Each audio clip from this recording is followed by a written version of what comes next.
Yo les amis, j'espère que vous allez bien. Aujourd'hui on va parler de rêverie. Et oui, cette fameuse vidéo du Mont Corvo qui se veut donc fédérateur, la rêverie, oui. Ce rassemblement des plus gros influenceurs One Piece, on parle de plus de 11 influenceurs, donc ce qui est énorme, hein. Parmi eux, on a quand même des influenceurs à plus de 100, 200, 300, 400, 1000 abonnés. Donc derrière, il y a de très grosses communautés. Alors voilà, qu'est-ce que la rêverie? On va poser les bases déjà. Alors la rêverie, c'est un rassemblement de rois, de souverains de pays dans l'univers de One Piece même.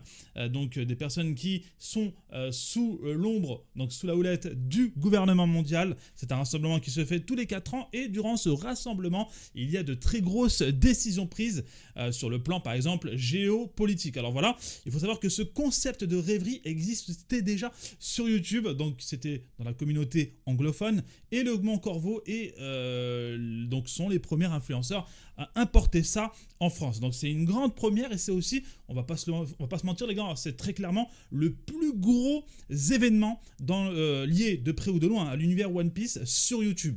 Donc c'est dire quand même l'ampleur de cette vidéo et de ce rassemblement. Alors voilà, cette vidéo les gars a notamment, malheureusement sur les réseaux sociaux, apporté énormément de critiques. Et c'est pour ça justement que je tourne cette vidéo, puisque je voulais vous donner mon avis à l'instant T déjà quand j'ai visionné cette vidéo, et puis maintenant à tête reposée ce que j'en pense réellement, et puis on va parler aussi de ce qu'en pensent les gens de manière globale sur les réseaux sociaux. Juste avant de commencer, je te signale que ce samedi à 21h, un live est prévu sur la chaîne avec des invités, donc n'hésite pas à venir samedi soir, ce sera sympa, on parlera du dernier chapitre, et il y aura quelques petits bonus, donc n'hésite pas à passer. Bref, alors la rêverie, il faut savoir que avant même que l'événement commence, l'événement justement, la rêverie, a été énormément critiqué du fait de certains participants.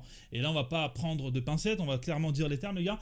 Malheureusement, il y a eu Louis San, il y a eu Mademoiselle Soso, et je crois qu'il y a eu une ou deux têtes en plus qui a été critiquée. Donc la plupart, j'en sais rien, mais beaucoup de personnes pensaient que ces influenceurs n'avaient pas leur place pour la simple et bonne raison que ces personnes ne traitaient pas forcément de One Piece sur leur chaîne, ce n'était pas leur thème abordé de manière hebdomadaire comme on peut le faire nous actuellement, et d'autres n'en parlent quasi jamais sur leur chaîne. Donc par exemple Louis San qui lui, son contenu est plus axé sur le Japon. Donc voilà, à partir de là, ça a quand même fait grincer des dents certains fans qui auraient préféré voir d'autres influenceurs à leur place. Je peux comprendre cet avis, d'accord. Maintenant, voilà, malheureusement, ces critiques ont apporté énormément d'harcèlement sur les réseaux sociaux. Et là, je pense notamment, par exemple, à Mademoiselle Soso qui est victime d'énormément de critiques négatives, de choses qui ne devraient pas avoir lieu, en fait, pour un manga. Mais bref, c'est les réseaux sociaux. Toi-même, tu sais, les gens sont décomplexés. Quand le visage est caché, quand voilà, les gens sont dans l'anonymat, ils montrent malheureusement leur pire partie, voilà, leur pire visage si tu veux. Donc voilà, donc avant de commencer, même cette vidéo, cette rêverie, les gens critiquaient déjà. Donc voilà, maintenant la vidéo est sortie, je l'ai visionnée, on parle plus de 2 heures de vidéo. Donc voilà, maintenant je vais vous donner mon avis. Alors moi j'ai été content globalement de cette vidéo parce que déjà c'est la première rêverie en France, c'est juste un truc de fou, c'est jamais arrivé dans une autre communauté. En tout cas moi j'ai jamais vu ça, ok. Je sais pas vous, mais moi j'ai jamais vu un tel rassemblement d'influenceurs sous l'ombre d'une seule et même œuvre, One Piece. Donc c'est dire quand même l'influence et l'impact de ce manga. Et c'est pas pour rien que j'en parle sur ma chaîne d'ailleurs. Mais bref, du coup moi j'ai beaucoup aimé. Voilà, c'est la première rêverie en France. Les influenceurs étaient plutôt bons. Voilà.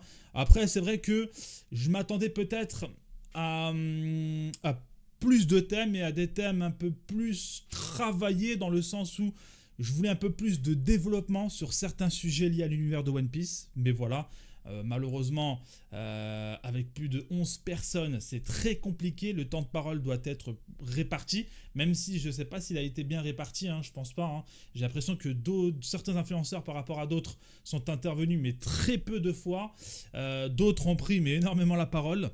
Mais voilà, c'est assez compliqué dans ce genre de vidéo d'apporter des thèmes et de développer tout simplement et d'avoir vraiment un développement et un sens critique de certains thèmes abordés dans l'univers de One Piece. Et franchement les gars, on a vu à quelques moments justement de la vidéo le doc qui voulait développer, qui voulait en parler, mais voilà, c'était assez compliqué, il y a beaucoup de monde, donc là-dessus, moi je peux comprendre. Bon, je sais que certains critiquaient justement que certains thèmes n'étaient pas abordés, qu'il n'y avait pas assez de développement, que c'était juste du fast-food quoi. Voilà, on a rassemblé les plus gros influenceurs et c'est terminé pour faire des vues, etc., etc. Mais non, c'était pas du tout le but les gars, à la base je pense, mais voilà, avec énormément de personnes, 11 influenceurs, dites-vous que c'est vraiment très très compliqué à gérer. La deuxième chose qui m'a plu dans cette vidéo forcément, c'est que dans cette vidéo j'ai découvert des youtubeurs et des influenceurs, voilà. Je ne connais pas tous les youtubeurs One Piece, voilà, j'en ai découvert justement, donc je suis assez content. Des personnes qui proposent d'ailleurs de très bonnes vidéos, je vous dirai pas lesquelles, hein. Mais voilà, cette vidéo nous permet aussi d'en découvrir un peu plus, d'en connaître un peu plus, et puis il y avait aussi cet aspect un peu journalisme. Vous savez, les petites questions qu'on posait une à une, un peu comme Combini, je crois que c'est Combini, ça s'appelle, ouais, je crois que c'est Combini qui propose ça. Donc j'ai trouvé ça plutôt cool. Pour une première vidéo, forcément qui dit première vidéo dit une deuxième édition de Rêverie dans 1 an sûrement, ou peut-être dans 4 ans, s'ils suivent le schéma de l'univers de One Piece, mais bon, je pense pas. Mais voilà, ils ne peuvent que s'améliorer au fur et à mesure des rêveries, donc c'est plutôt cool. Maintenant voilà, on a eu aussi un anglophone, c'est intéressant d'avoir aussi l'avis d'un anglophone. Maintenant voilà, est-ce que c'était nécessaire d'avoir une personne de la communauté anglophone, alors que là on se veut sur la première édition de la rêverie en France, et j'insiste bien en France. Et je pense qu'il y a des influenceurs qu'on aurait aimé voir dans cette rêverie qui malheureusement n'ont pas été peut-être invités ou qui n'ont pas été disponibles. Je pense aussi notamment à Goji. Lui, j'aurais vraiment aimé le voir lors de cette édition, mais c'est pas grave, voilà, c'est le jeu. Alors voilà, ça c'était mon avis à chaud lors du premier visionnage de cette rêverie.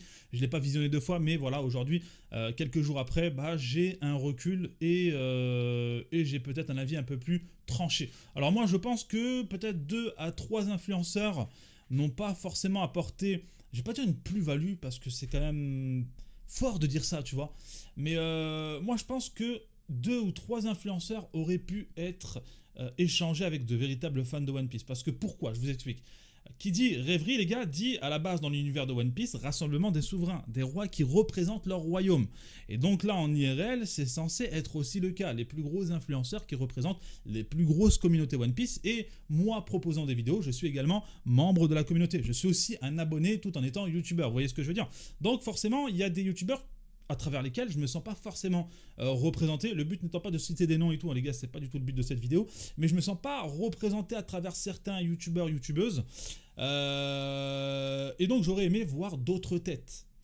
Et puis, dans ce contexte justement de rêverie, il y a aussi des personnes, enfin une personne notamment, qui pour moi n'avait pas forcément, je vais pas dire sa place, parce qu'encore une fois, ça reste très fort de dire ça, tu vois, moi je suis pas dans ce jugement, mais il y a une personne par exemple qui n'était pas forcément dans son meilleur contexte, et là je parle de Dorian Coulon, je crois, Dorian Coulon, excuse-moi si je me trompe dans ton blaze, mais voilà, c'est une personne qui anime certains épisodes de One Piece ou d'autres animés, par exemple Attaque des Titans, le Grand Terrassement, c'était incroyable d'ailleurs, mais voilà, moi je pense que dans ce contexte de rêverie, son apport, ses qualités, son expérience, ses compétences n'ont pas été bien exploité, tu vois. Par exemple, dans une autre vidéo, on aurait été plutôt axé dans des questionnements, tu sais, genre animé, manga, l'animation japonaise. Il aurait toute sa place, il aurait apporté, mais énormément d'informations, mais de ouf, tu vois, et d'expérience. Mais malheureusement, dans ce contexte-là, il y a des personnes qui, je le trouve, n'ont pas apporté de plus-value, voilà, dans cette vidéo, très clairement. Donc voilà, donc je pense que ça ne peut que s'améliorer. Maintenant, voilà, je sais pas si dans 1 an ou 2 ans, je sais pas dans combien de temps ils comptent refaire une rêverie, je crois que c'est tous les ans, hein, ça doit être ça dans la communauté anglophone.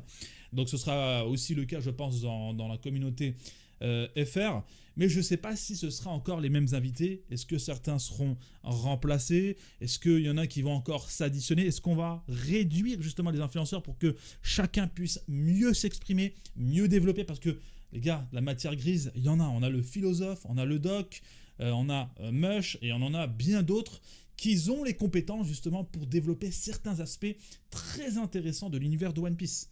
Donc je trouve ça assez dommage. Mais en même temps, je suis content parce que c'est quand même la première édition, c'est le premier pas, voilà, et maintenant ça ne peut que s'améliorer. Voilà pour cette courte vidéo, voilà, je voulais juste vous donner mon avis là-dessus. Ça trottait dans ma tête depuis quelques jours et j'avais à cœur de vous en parler. Voilà. Les gars, n'oubliez pas, si vous n'êtes pas abonné, abonnez-vous. Le commentaire, donne-moi ton avis, dis-moi ce que tu en as pensé. Est-ce que pour toi, certains influenceurs n'avaient pas forcément leur place ?